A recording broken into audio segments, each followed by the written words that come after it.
What's up, YouTube? So I wanted to come through for a brief moment and just talk about the brown skin, dark skin, female exoticals, right? I feel like when we talk about, exotic women, exotic females, exoticals, you know, what have you. Typically, people tend to place it as, oh, exotic means having light skin. And I feel like that, I'm not going to say that is a non factor because I do think that plays a factor. But as well, I think that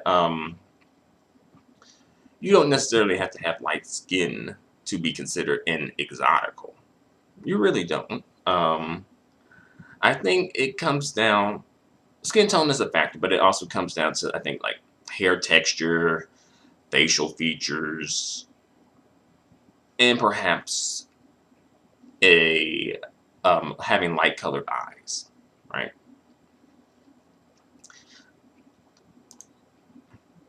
But like low key, I think that people don't even think that they exist, right? And I know some people are probably going to be a bit confused by this video, but also even a bit offended by this video, where it's like, well, should it matter? Well, why are the exoticals being uplifted, right?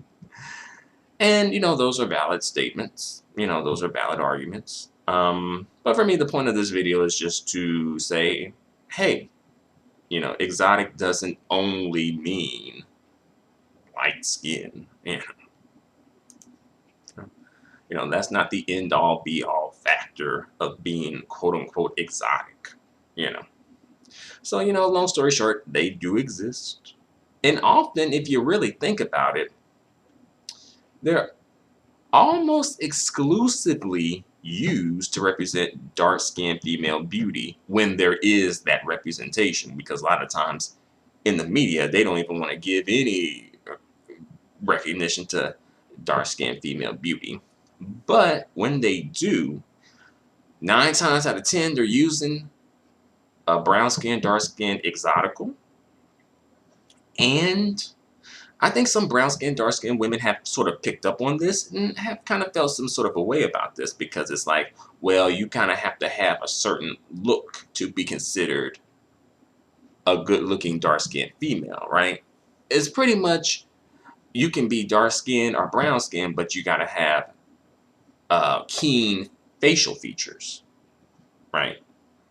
Like, think about the women, the brown skin, dark skin women in the media who are uplifted for their beauty. All right, think about that for a moment.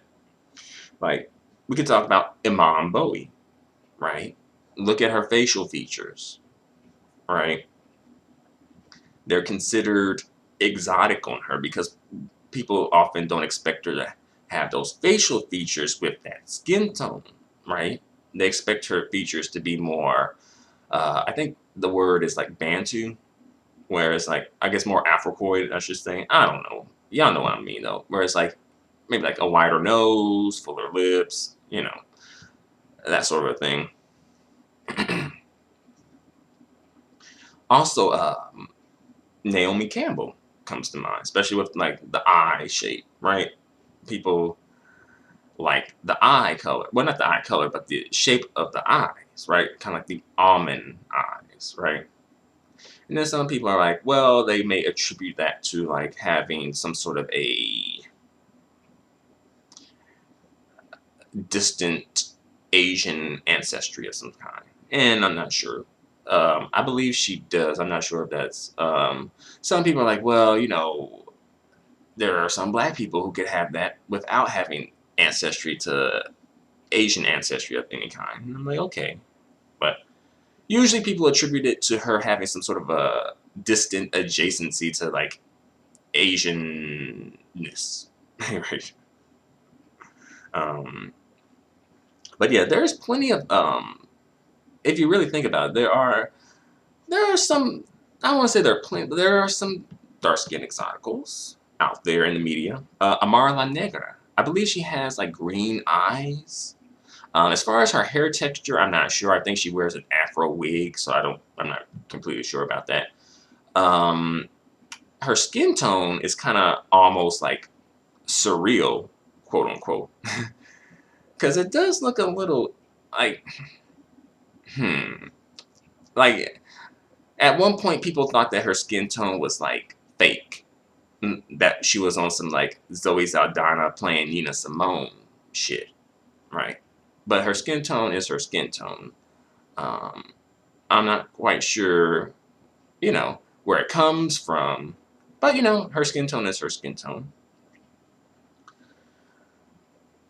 But notice, like, she's uplifted for her beauty, right? And some dark skinned women were kind of pulling for Amara La Negra to be like low key the next Cardi B, kind of like the breakout star of Love and Hip Hop Miami, right? Because they would want her to, because she would be like a good representation for dark skinned female beauty, right? But I feel like what would happen is dark-skinned females would end up filing some sort of a colorism complaint because they feel like, oh, only the exotic dark-skinned sisters are being uplifted versus the, quote unquote, regular sisters being uplifted. So I think it may ultimately lead to that colorism complaint, but since there isn't enough dark-skinned female beauty at all, I think they would accept it for a while at least until they kind of picked up on like, hey, how come they all kind of don't tend to have features that are reflective of like West African DNA, you know? Um, so yeah, those are just interesting things to think about, you know, things to have in mind. Um, Also, I say perhaps Tiffany Haddish could be considered a brown skin exotical, maybe. Um, Chili from TLC, yeah, like the hair texture, definitely. Tatiana Ali, yeah, hair texture, right? Um, Mel B, aka Scary Spice from the Spice Girls, she's brown skin, right? She's mixed, as is Tatiana Ali, I believe. Chili, possibly. Tiffany Haddish, I think so. Um, So yeah, some brown skin, dark skin, exoticals, right? But you notice like when folks saying they like exotics, right? They like exoticals. Those women tend to not come up on the list though, right? So it's like I think they like quote unquote exotic, but they have a idea of what exotic is to them, right? A certain skin tone, right? Because I think they'll take the features, but the skin tone for them, I'm not entirely sure. Um, but it's just something to think about, you know. As well as like, hey, there are beautiful women with dark skin, so why aren't they being pushed in the media? Even in black media, these women aren't pushed. Notice that. Like Atika Sumter ain't really pushed that much in black media, you know. Um, a Amara La Negra isn't pushed that much in the black media. Heck, Kelly Rowland, I'm not sure if she would be considered exotical, but I'll put her on the list anyway.